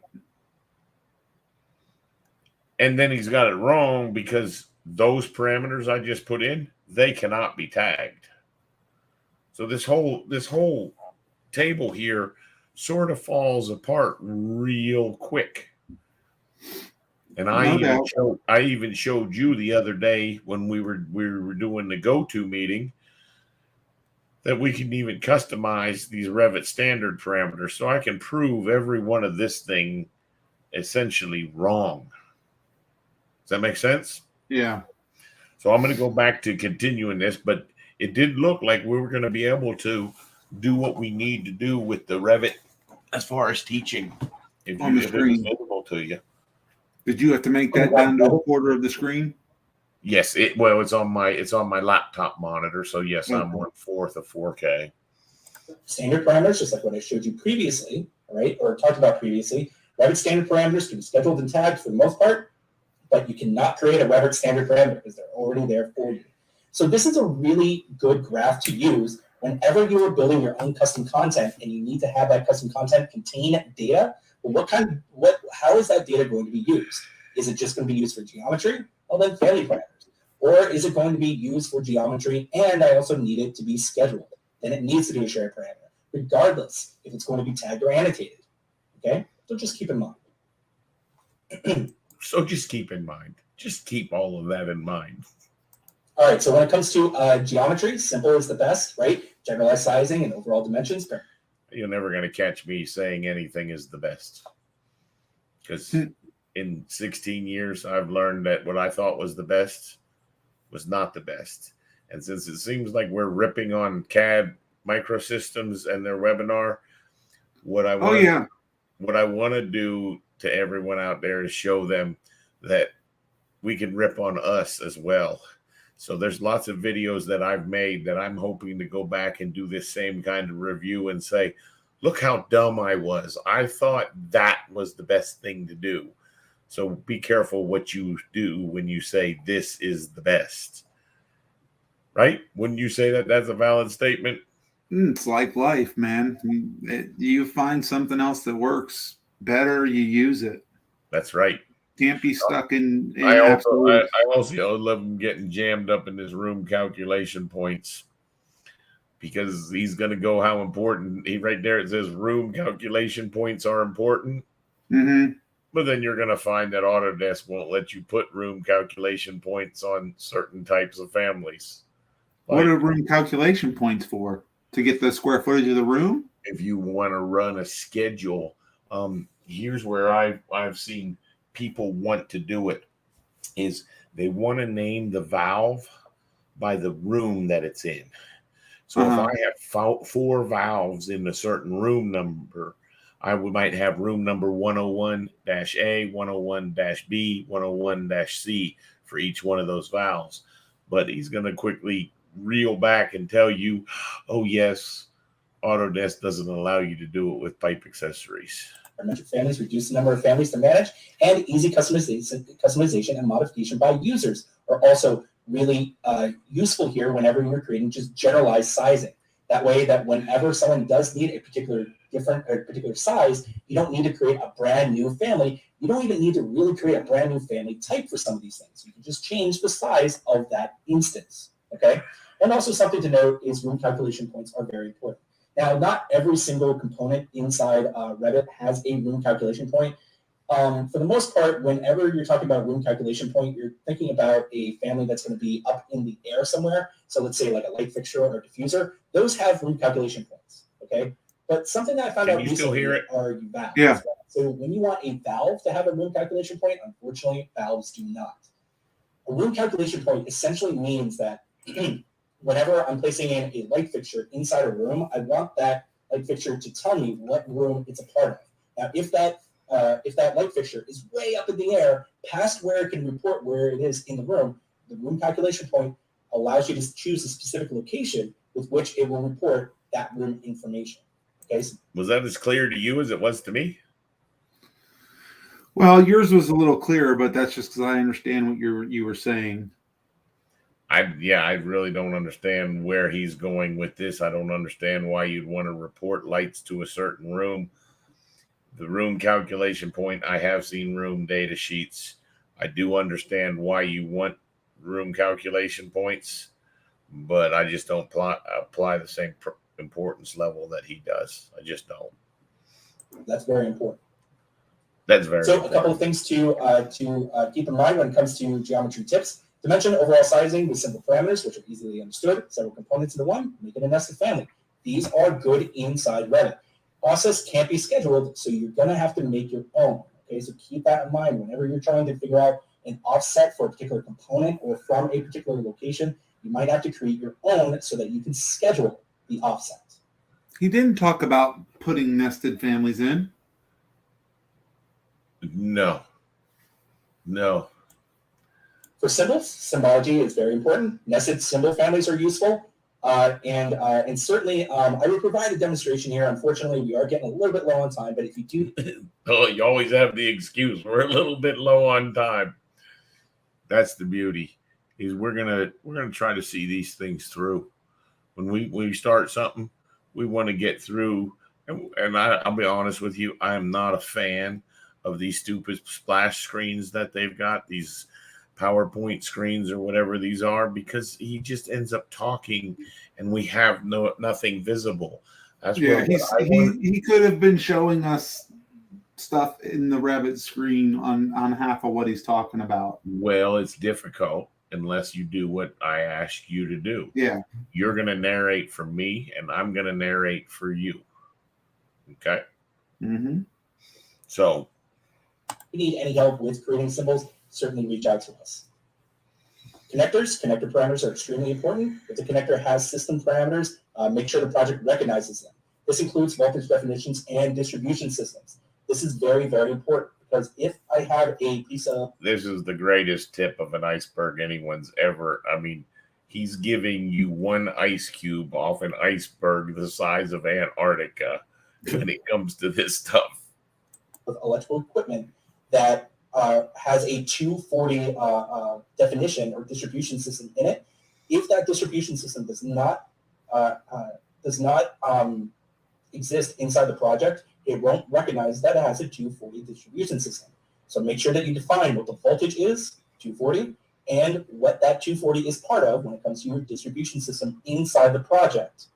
Okay? All right. Remember, you can master Revit in 6 months. And then also something new in 2023, which is really, really good. Connectors can now be rehosted. Now, for those who are just looking at this for the first time, whenever you're creating a brand new family and you're adding in those very important parameters to your connectors, okay, that information stays with that connector. Unfortunately, if you need to move that connector, anywhere else on the family, you have to delete it and add it again, which means that you have to re-input all those parameters again. Now connectors can be rehosted for 2023. Only took 13 years. So formulas and lookup tables, Dynamo is really, really useful here. Dynamo can do. There's a lot of really, really. That's he just is saying that Dynamo's good at handling lookup tables, correct? No, he's just saying Dynamo is a really, really good tool. No, I thought he was saying that. I thought I heard him just say Dynamo's a good way to do your lookup tables. Oh, I'll be glad to flip it back. Let's see. Now connectors can be rehosted for 2023. So formulas and lookup tables, Dynamo is really. For what in lookup tables? Go back. All those parameters again. Now connectors can be rehosted for 2023. So formulas and lookup tables, For what? I'm not getting it. Just let him finish. Dynamo is really, really useful here. Dynamo can do a lot for MEP families, especially with formulas, and it can also provide other information. Huh? Pause it. He just said Dynamo's really good for lookup tables. So my question is, that's very useful information, both of those things. You're going to talk about them like you're reading through the disclaimer at the end of a pill bottle. Did you hear how fast he's been reading these things because he's out of time? Well, first of all, Dynamo. Remember, we've got the time sped up a little bit, so we got to give a little bit. But he's definitely changed his cadence. I agree with you. No, but what I'm saying is the point I'm trying to get to is lookup tables. That's a huge thing to get through. Yes. It's a huge thing to understand. That's not something you're going to understand in a week. You have to put it to use. You have to, you know what I mean? And Dynamo is double that. Dynamo took a while before I start to get the hang of that. And then it just didn't turn out to be as useful for me as I thought it would be. Right. Agreed. And I don't think you're alone in that. I think a lot, and I'll be honest, I've abandoned Dynamo entirely with the idea of using Rhino and Revit. Correct. The Rhino inside is just, you're not limited with Dynamo. Dynamo feels like you got a glass ceiling over your head constantly, keeping you from being able to take off. Yeah. Units must match and parameters with formulas must balance each other. AU, Autodesk University, has a fantastic presentation on formulas for MEP inside Reddit. I'd like you to look that up. You see that Andrew Duncan creating smarter MEP families? Uh-huh. I'd like you to try to find that so that you can do the presentation of that one. Hang on. Okay? Let me snapshot it. Do a quick snapshot and I'll move on. You get it? I got it. I don't know where my snapshot went, though. All right. Well, I'll keep going. A person by the name of Andrew Duncan has a Creating Smarter MEP Families demonstration. For a good portion of that demonstration, he goes into formulas. What kind of formulas does Revit actually recognize and which ones does it not actually recognize? So you can actually use QA parameters also to help reference parts of a formula in calculation to spot those errors. So I could certainly go through all these different formulas that Revit recognizes, but I do recommend to look at Andrew Duncan's presentation, or you could certainly feel free to reach out to us at any point to get you some more information. Family templates are also very useful. You can use showcase files. Just talk over. I'm going to be right back. On what content you have.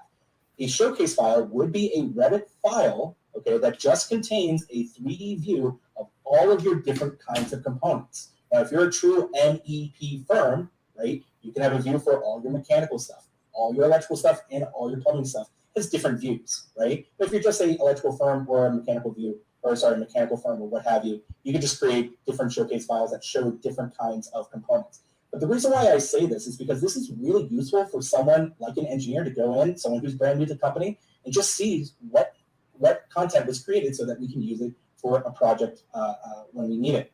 Family templates can reduce time when creating families from scratch, especially if you're creating families with already key information that your company requires. And default family library is a good place to start when you're building your family. But these are very general and not specific to your to your firm, project team, or even your BIM standards. So keep in mind that you are going to have to tweak a lot. Try not to get too bogged down in the standards library situations. Family templates can be created to customize in very little time. Since connectors can be rehosted, customizing a mechanical equipment family is easier than ever. Okay? So the very important thing here also is that whenever you are creating your own content, share it with your team. Speaking of who should be creating content, I usually look to the BIM manager, who knows how to set parameters, understands the firm standards, manages overall content. I love the way you're shaking your head. What are you thinking, buddy? No, BIM managers. You consider my opinion. My opinion is that everyone should know how to build the families. You should not be scared of it. Yes, there's some scary ones. It's well worth to understand what's going on, and it's well worth to know that you can control the model with your families. The more accurate things are, the better things are going to run. I think introducing a BIM manager who doesn't know much about your job and trying to get him to write families for you is a futile effort. If you don't use the family, you can't write a good family because you don't know how that family operates in the project. Yeah. I this whole workflow is beyond anything that I would. Well, that's what I said to him. I said, try not to get bogged down thinking about the BIM standards libraries and the library stuff, because I've done the BIM manager position at 3 or 4 companies, and it's always the same. They want you to create the library. And I can tell you that after spending weeks and weeks of building families that are going to be used over and over again, that 90% of them never get seen again, never get utilized. You have to build stuff on the fly. And the work goes down the drain. Yep. Best thing to do is create what you need. And we're hoping to provide some of those families that we've collected over the years and try to be the place where we can be a community. And I'll be honest with you, if you think it's daunting to make all the families for the project, it absolutely is. And that's where we want to look at a different way of building a team, where the team comes in and helps you build the families that you need, so that you can get your submittals built, because we are talking about coordination models. So we've got lots of objects that we've got to build per a PDF submittal to be accurate in the model. Now, the question is, how many of those do you have to build? And if you're discerning and realize, I need to build the families that are in tight locations first, so I can resolve whether they'll fit in those tight locations, it's not such a daunting task. If you try to build every single one of them out of the gates, it's an extremely daunting task. This is the nightmare you make it to be. Don't make it be a big nightmare. You don't want your families to be a big nightmare. It's not that hard to knock out some simple families. It's actually harder to clean up junk other people created. Wouldn't you agree? Oh, yeah. Okay. Level of effort, and can identify the proper parameters for a schedule to work and report accurate data. Unfortunately, the BIM manager may not always know every possible scenario for the components, may not be aware of complexity of the formula that you might require, most likely not an engineer. So please help them understand what you need from the family so that they can provide you with the best content. Which that never happens. The BIM manager can also have several helpers or champions. They usually call them model managers. They're called like Revit champions or BIM champions. It's not necessarily a title or formal title. It's just someone looked to for the BIM coordination from one project to the other, not the whole company. I call those people who've got a passion for the software, and you're going to find that's the main difference. There's people who enjoy using Revit and enjoy doing their projects and enjoy the successes that you can get with BIM. And there's those people are probably usually 1 out of 100 that You're you're freezing. going to end up running into. I froze up on you. Is it back? I think it might be on your. I think it might be on your end though. So, okay, I wasn't showing a freeze on my monitor window. okay. But from one project to the other. Now, they can know how to set parameters, understand content, manages the model integrity so they know what's going on in that project, identifies the proper parameters to work and report data for that particular project. And sometimes they are an engineer, so they can tie the BIM standards to engineering requirements. However, they may not know every possible scenario for the component and may not be aware of the complexity of the formula that someone requires. Not only that, when they're creating content, they're thinking of it in terms of the project, not for the whole entire firm. Remember, that is your BIM manager. Now, you can also have your engineer or your Revit user create content. Now, they do know Revit enough to be dangerous. Sure, Oh, they can understand project and design yeah, but they're requirements. an expert after 6 months. I know that is a confusing part there. I mean, you really only have those people for 1 quarter, and then they're experts. Mm-hmm. This whole thing, I would have liked to have learned a little bit more about an MEP family than this. Yeah, I don't see how this.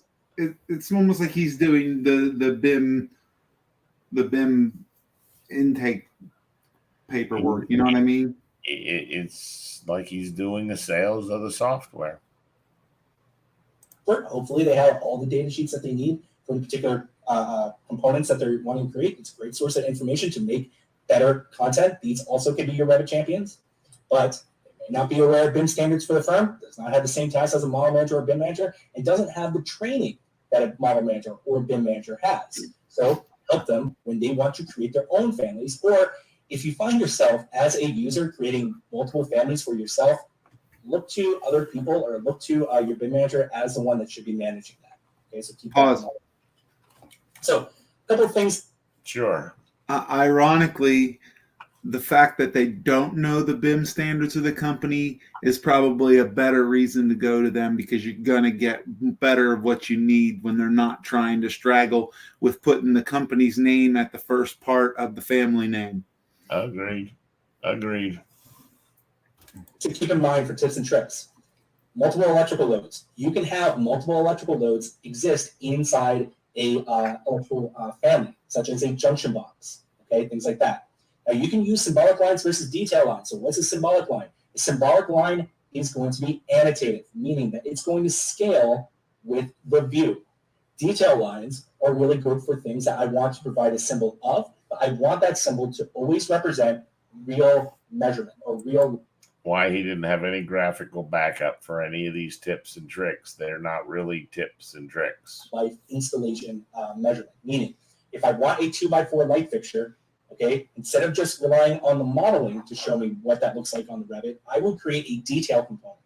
That detail component will always stay true size, 2 foot by 4 foot, okay? But it's depicted as a symbol. So I use it as a detail line. You can use an equipment data tool to quickly insert some key equipment data for the project. Again, it's that classification. What is the data tool? Do you know? I don't know what he's referring to. I'm not sure. Application I was talking about earlier. Mounting height is very useful or very different from your reference level. So your reference level is always going to start at 1, but if you know that you always want to be mounting starting at 8 feet, add in a reference plane in that elevation view that I showed you previously and put it as a mounting height to be able to schedule out how high these components actually are. And insertion points. Remember, you can always change where the insertion points are. All right. So let's go over our summary. So the thing to note about MEP families is Autodesk, why in the hell did you use that as your splash screen? What architect is designing a building like that? They have done that for the last 4 or 5 releases. They've done that forever. Can you? Yeah, but some of them were actually a house and an architecturally sound something. This is a museum. It's not a museum. It doesn't even have any rooms. Where's a door or a window? What does that even have to do with a building? No, I agree. They ought I to be agree. ashamed. They ought to be ashamed. As ashamed as he should be for the fact that he's now going to go into a summary of stuff that he's given you no information and no detail on. First plan, lay it out, and then execute. Everything I taught you in this webinar, Everything I can taught be you. applied to basic MEP content to very advanced MEP content. The real thing to note here is planning. Did he say too very advanced? All right. So your next step is to ask yourself, well, how can CAD Microsystems help? Especially when it comes to Revit content. We have a lot of Revit content that is just waiting for people to pick up and kind of run with. But we've also helped clients where here's some content, we'll teach you how to build this content. But you guys can certainly take it on for yourself, use it as an education platform, and create the content as you need it, right? So we can certainly be used as custom software development. So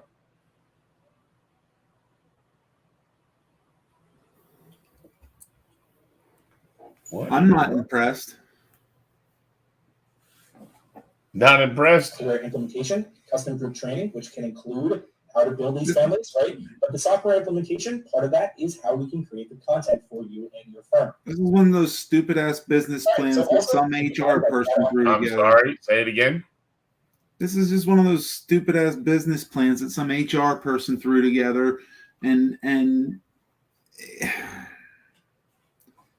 I think the way we work, the one thing that I can add to this is to say that the biggest thing that they're trying to put a squash on people working remotely, and even though before I was working remotely for COVID, I was working in the Las Vegas office of a company, and only person I made contact with was a guy in the Virginia office.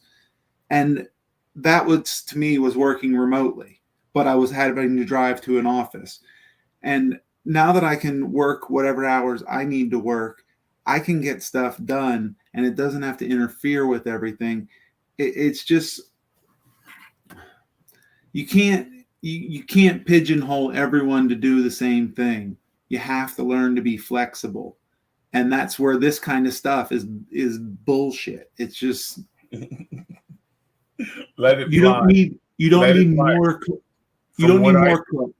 From what I understand, the way these YouTube videos are sort of reviewed is they only review like your first 10 minutes. So cursing and all that other stuff, you can get away with as long as you don't do it in the first Did I 5 swear? or 10 minutes. I think you said bullshit. It's all Oh, right. I'm sorry. We're allowed to. Don't be sorry. I want to be realistic. I probably have harsher words for it. It's disappointing at a bare minimum. This whole thing is what we want to be the opposite of.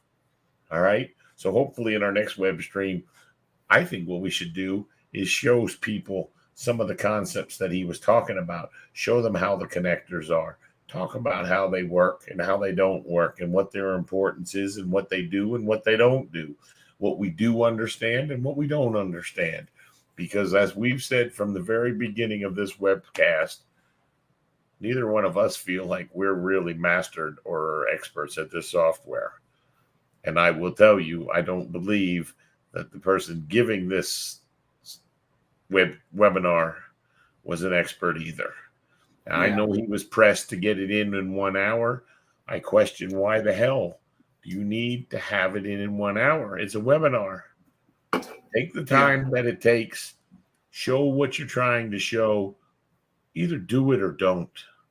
But this is what I've had for years. It's sort of like going to look in the help to answer a question. It's just another dead end. This to me just feels like another dead end. I thought that this would teach me something, at least something, about a mechanical advanced family. And all I saw was the most lamest backbone, fundamental foundation step of a light, of a 2x4 light. Didn't see anything about a VAV box. I didn't see anything about a He clearance. showed us a VAV box, but he showed us the one that comes out of the box. The basic one that comes out of the box. Yes, agreed. Agreed. And I'll be honest, I just looking at the screen right now, I didn't realize this the whole time. And I understand it's semantical, but I don't ever consider BIM or Revit to have been CAD. Revit's always was something different. Yeah. And I'm seeing CAD right there, and it's like, well, what that CAD is CAD Microsystems. See, he's talking about the CAD Microsystems. He's talking about the software sales. See, they're talking about their training and their private group training and their customized training. Where does he say that we're going to have a Stump the Expert day where you can try to hit us with any question of something you really hit, and we're going to try to answer that question live without prep? That's one of the webinars I'm hoping to have, where we get people to come in and try to stump us with tough questions. Yeah. Those training that he's got on the screen, I think it's funny. I think the only thing that I saw that was really good on there was this. Offers many training solutions to fit your team's needs. This includes Classroom, this high-end computers, connected stations, and you also get free snacks. Live online, we do online instruction, not just through webinar, but we use a really great platform to be able to provide you with highly rated classes. We can also be privatized group. So that means that not only are you going to be getting our classes, but you can get it very specialized and customized to your needs. That includes that customized portion there. Eric, would you please tell everyone about our private group training that we experienced one time? Do you remember? Well, that's really wild. That's really wild. That's really wild.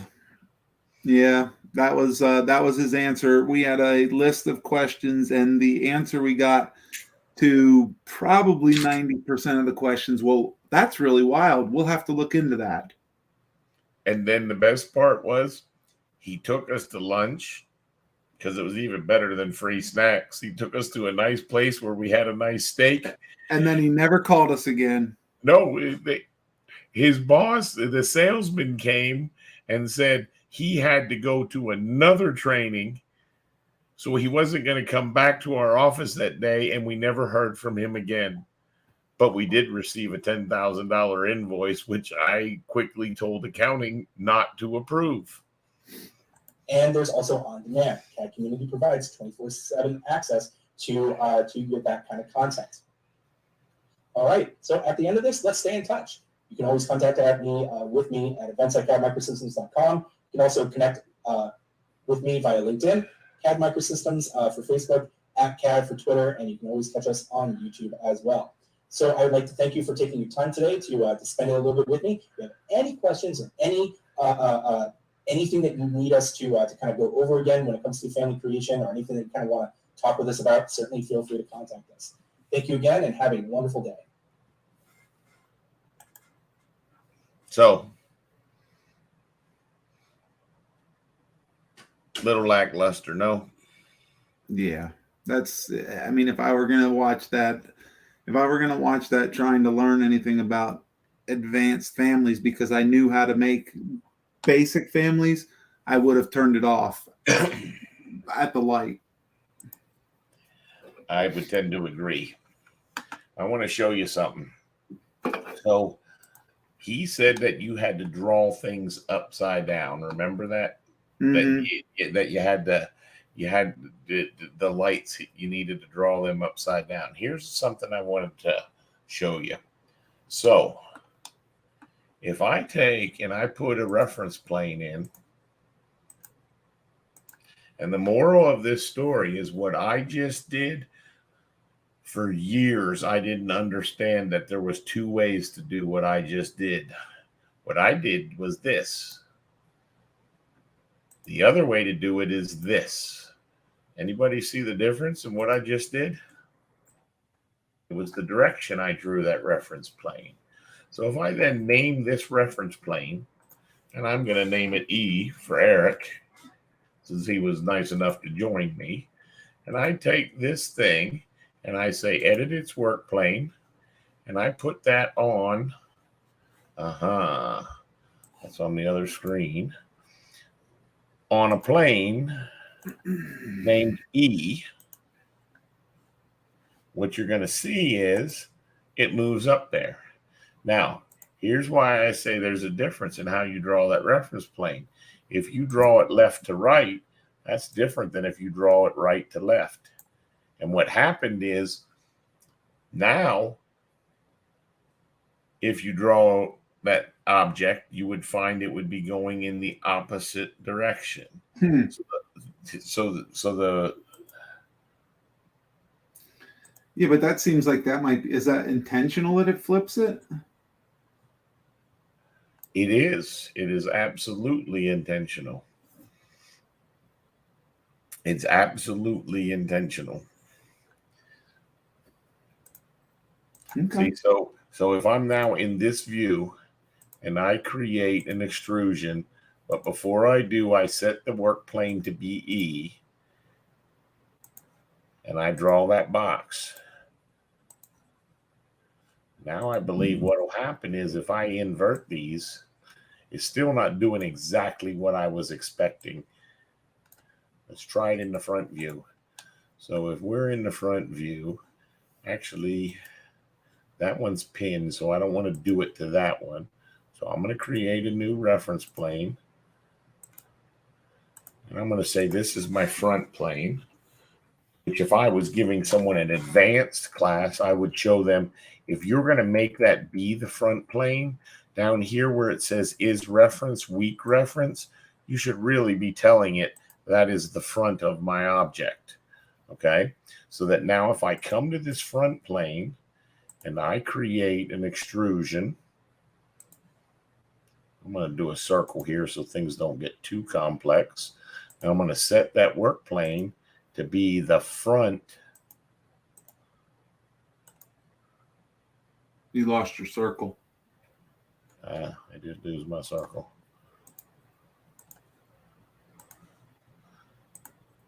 See how that went in that direction? Look at how when I stretch this over, watch. When I stretch this over, look how it goes in the other direction. Okay. Okay. And so if he was closer to this, and I do that,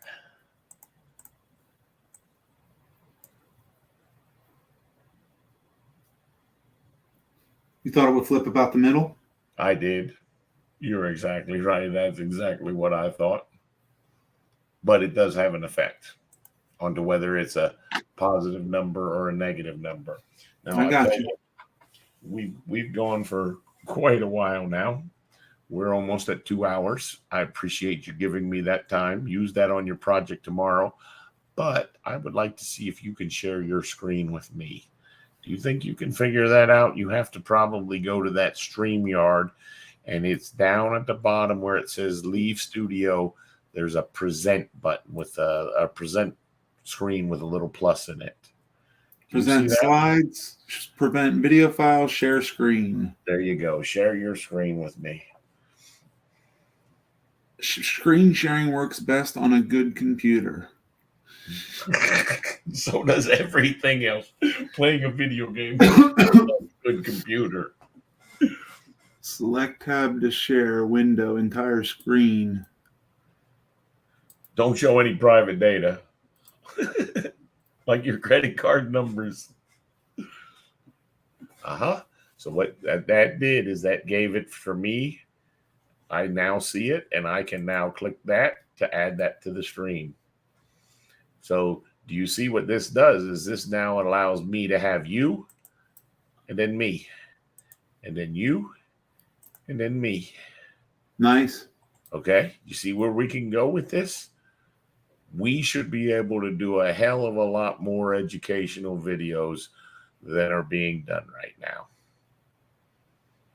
And why don't you zoom in to show everybody what kind of things we're looking at these days? Maybe maybe hide the pink, or The pink. The pink is a ceiling grid system that we're trying to avoid in our coordinations.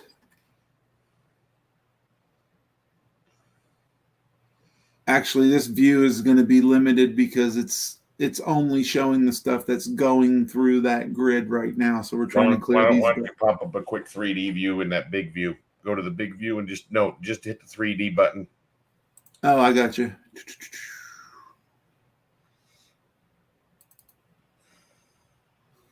I actually thought I had one open, but in a tab. I guess I closed it. This will sort of give you an idea of how much duct and how much information that we've got on the project that we're working on. I can't remember the account on rooftop units, but there's a cluster of 5 there. And I think there's 18 of those AHUs. So Yeah. we have a bunch of families to create, and we want to show you how to create them. But Eric, I believe this is going to replace our go-to meetings or our Zoom meetings, because I think this is slicker than anything, that I can just do this and be into mine, into yours. But doesn't that mean we're going to be broadcasting every time we're having a meeting? Is there a problem with that? I don't think so, but we'll have to make sure we don't talk about project names or whatever. Because casinos are top secret, or what? I don't care. I just, All right. Well, that's where I want to go. Obviously, we could make these streams private at any time. So when I make mine bigger, what does that do to you? Is that crushing you? No, that's not crushing me, but I can't read your properties. I gotcha. Okay. Yeah, I can see it if I take it to the other screen. I see what you're saying. You see what I'm talking about? Yeah. But it's taxing my machine at this point anyway. It's flickering on my machine. My Revit is, because I made it bigger. So if I make it a little smaller, it seems to ironically stress out. I can see it on your screen because your screen's in your camera view. Oh, you with me? Yeah, I got you. But I think this is something that we're going to be able to work with. I think that was very easy to swap screens. I think we're not running out of time. We're still on a free version. Okay. Now I'm probably going to go ahead and purchase it so I can get that powered by StreamYard turned off, put our logo on, put a logo on there. And plus I'll be able to invite more people to the stream. I think we're definitely going to be switching to StreamYard. I like the fact that we got the cameras on and what we can do with it. Yeah, and I don't have any lights on, and it looked like my picture's pretty crisp. I think it does a very good job. Great job, StreamYard. And I'll be honest, that I was able to learn in a couple days. If you go into Revit thinking you're going to learn Revit in a couple days or a couple weeks or a couple months, you're sadly mistaken. We can teach you how to draw a house, and we can teach you how to do some pretty cool stuff, much shorter than it would have ever taken with CAD, but you will not master this software in that amount of time. What's the matter? You see a duct that was off? Your taps were off, huh? Yeah, the taps didn't go with me. Because you didn't jump high enough.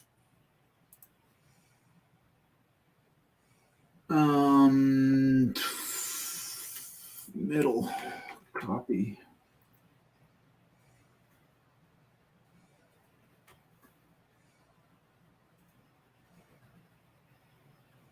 Yeah, though that one's not even complete yet. I just didn't want to have something floating if it didn't have to be. Nope, I get it entirely.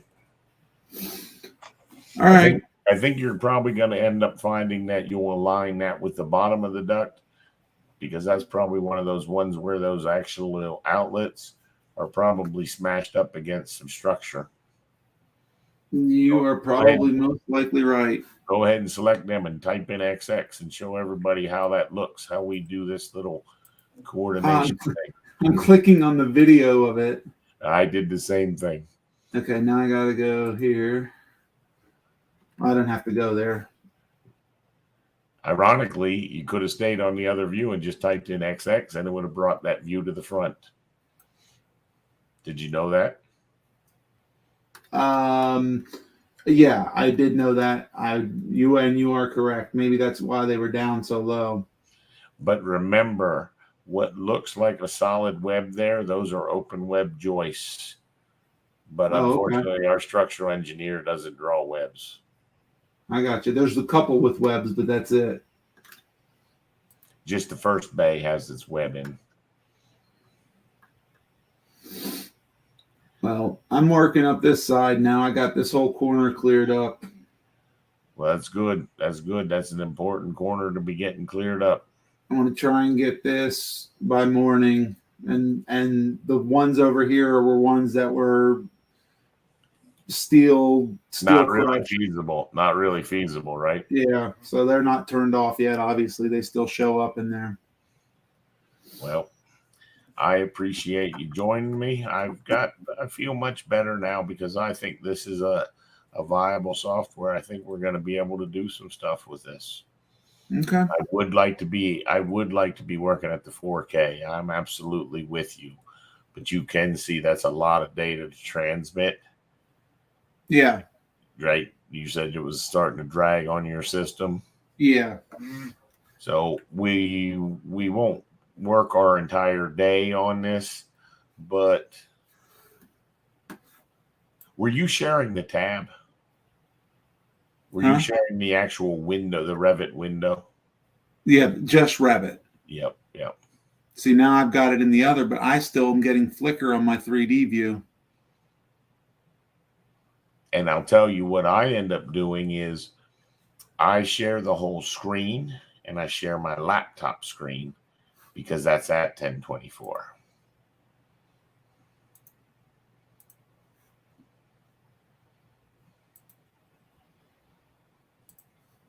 And if you think about it, what it's going to do is it's going to give you the benefit that you might be able to open Revit 1 or Revit 2. Hold on, I sort of have like the control to kick it up.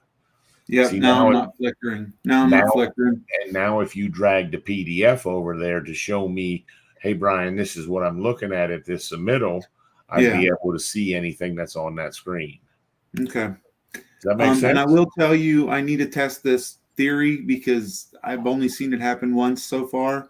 But I told you when my machine or when my TV shuts off and I bring it back on my monitor, it says there's a video error and it shuts me out of Revit. Yeah.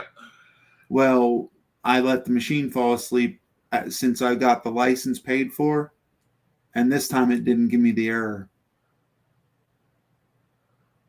Well, so maybe that's what it was. I wonder if it was when it lost its touch to the server, the license server, it was saying "fuck you." That might have been. Been. We'll see. Like I said, I appreciate you joining me. This was about a 2-hour little webinar. All right, man. All right. Yep. I've got high hopes. I understand you're probably feeling a little bit behind of where you wanted to be. I don't want you to panic. I know when you get in your groove, we can do what we need to do, and I've got to do the exact same thing. So all right. I appreciate you joining me. I'm going to end this broadcast, and we'll talk more tomorrow, and maybe on Monday we'll have another webinar. All right, man. All right, buddy. Be good. Later.